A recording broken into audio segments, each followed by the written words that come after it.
let's first things first. Let's shout out the hometown college football team. Rutgers beating South Florida 23-13 on the road. And what were they?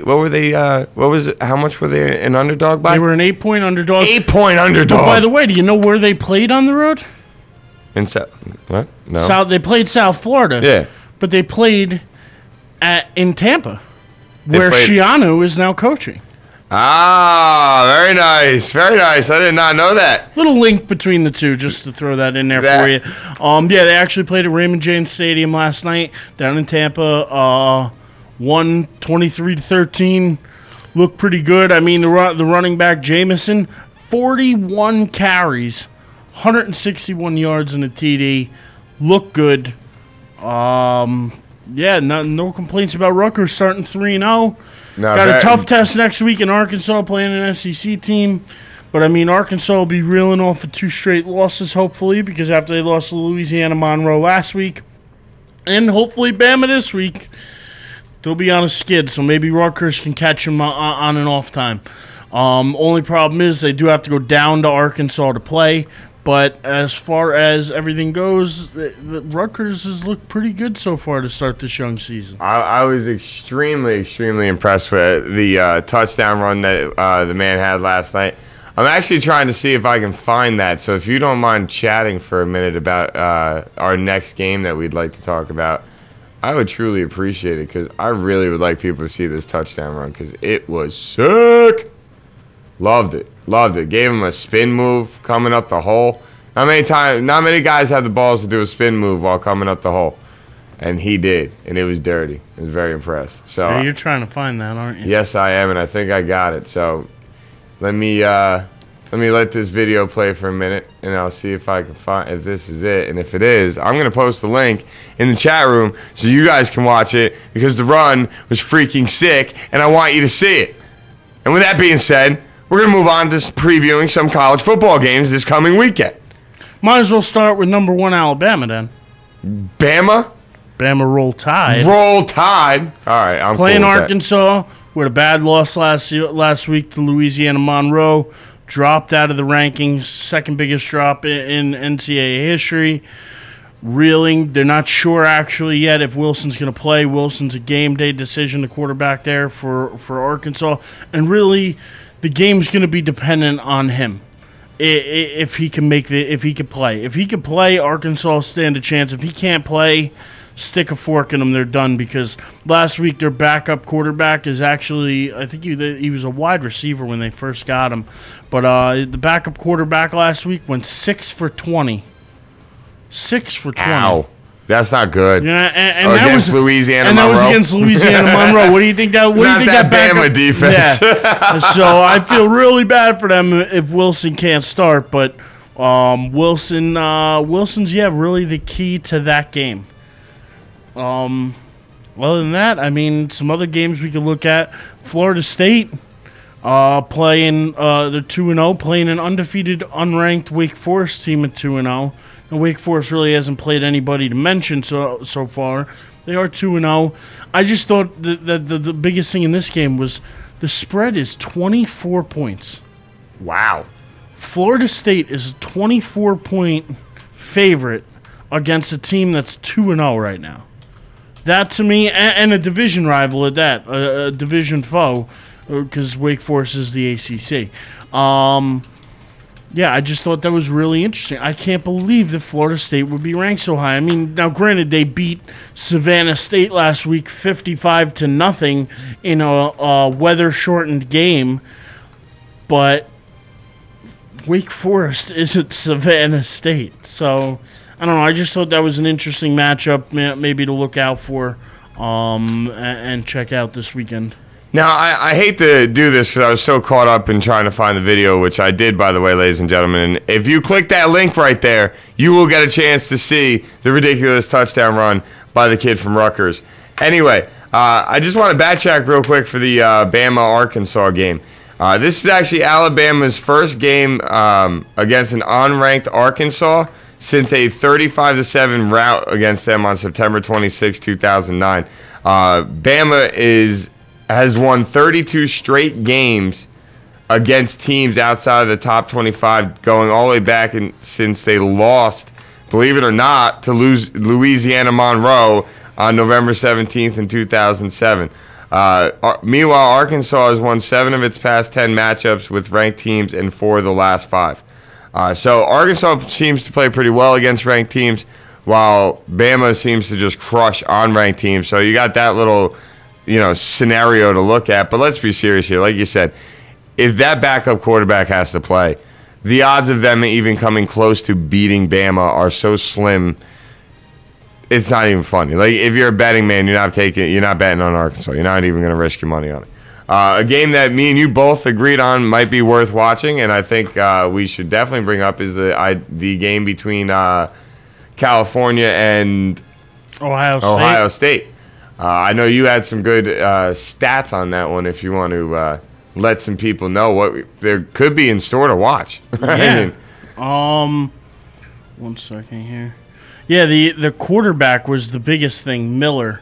Miller is 32 on the year. He's 32 of 48 for 362 yards passing and 3 touchdowns through the air. He's also Ohio State's leading rusher with 44 carries for 302 yards and 4 TDs. Really an all-around threat. Human highlight reel. Absolutely. I mean, the guy is sick to watch, actually. If you haven't watched him, I actually had a chance to watch some of the Ohio State game 2 weeks ago on kickoff weekend. And this kid just looks amazing to watch. He really does. He's a lot of fun to watch play the game. There's no really other way to say it about him. But this is actually the first time these two teams will play each other in 40 years. I did not know that. That's pretty cool. Well, I mean, California, they are a Pac-12 team, big conference team. Could be interesting. I think they're 1-1 on the season. But yeah, the big key to watching that game is Braxton Miller.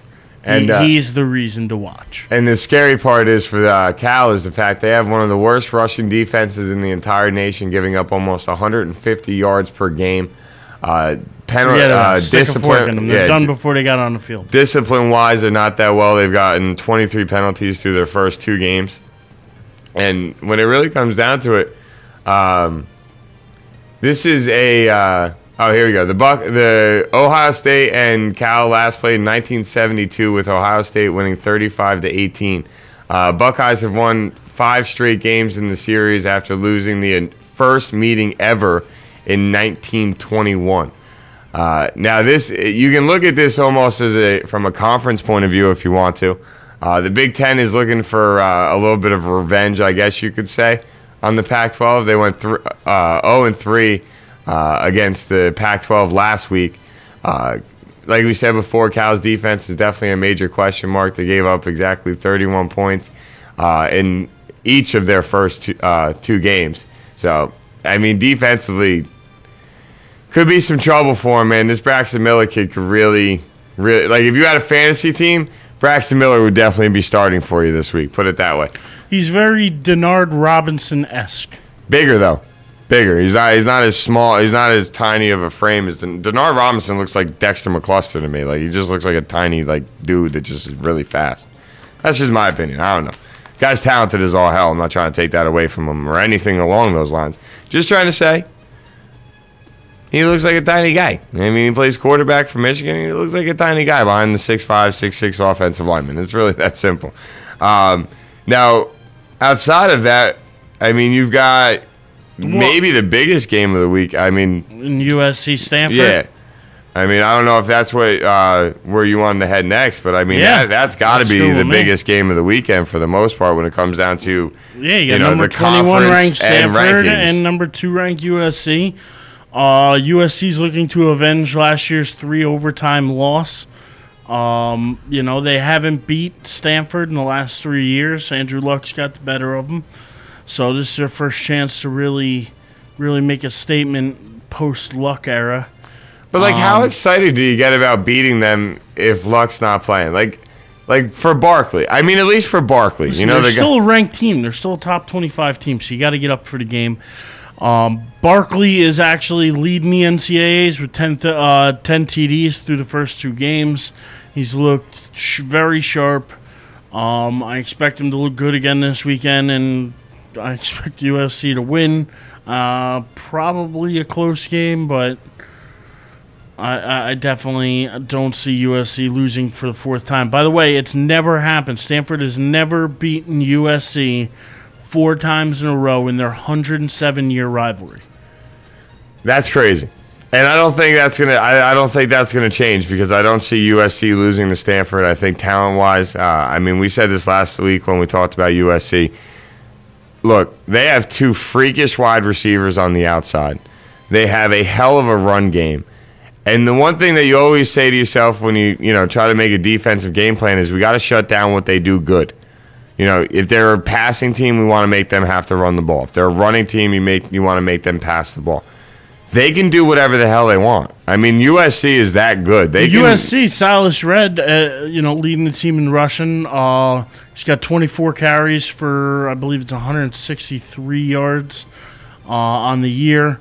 So, big pickup for them from the Penn State mess that's going on out there at Happy Valley. He got out of there before. Yeah, he got out of there before things got real bad.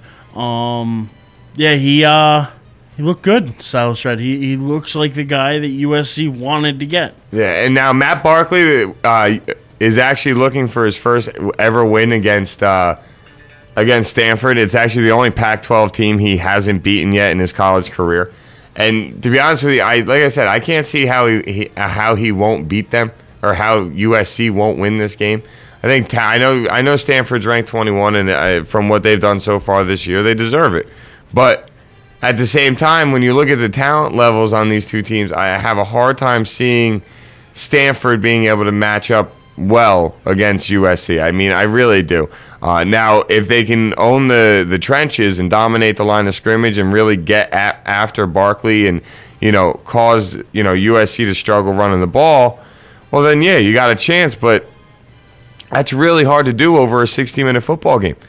It's really hard to dominate the line of scrimmage all game long, and USC is the kind of team where on one play can score. They don't need to chip away and do a 12-play drive to get down the field and win. USC can hit one of their wideouts on a deep pass. I mean, let's be serious. They can score on one play. They have those type of players. Absolutely. So, I mean, when it comes down to a game to look forward to, I mean, this might have to be the game, in my opinion, that I'm looking forward to at least. I mean, I was looking through the schedule today. I thought this was I thought this week had a lot more interesting games. But I mean, LSU plays Idaho, Oregon plays Tennessee Tech, and I mean, you mentioned the Florida State Wake Forest game. So only 3 out of the top 5 have games that you could say, well, it could maybe go either way. I mean, but really, I think you expect USC to be able to beat Stanford. You expect Bama to beat Arkansas. And you definitely expect LSU to beat Idaho. So, I mean, the Florida State-Wake Forest game could be the most interesting out of them all. You got Georgia playing Florida Atlantic. There's really no other games really that are... that pop. And we mentioned, like yesterday, we mentioned the Notre Dame-Michigan State game. That should be a lot of fun to watch. But... I mean, Ohio State, Cal, we just went over. Well, Texas, Ole Miss. Louisiana Monroe against Auburn. Just see if Louisiana Monroe can keep the roll going they're on. Texas, Ole Miss could be interesting. Both teams are 2-0. Yeah. I mean, just I'm just trying to go. I'm looking at the college schedule for this weekend. I'm just trying to see what else you got. The Ole Miss is looking for its first 3-0 start since 1989. If Texas wins, though, it'd be their their third or 6th consecutive 3-0 start. And I mean, there's a couple, nuances and interesting storylines to this one, but when it really comes down to it, the games that we just went over are really the games that, if we're going to tell you to go watch them, those are the games to watch.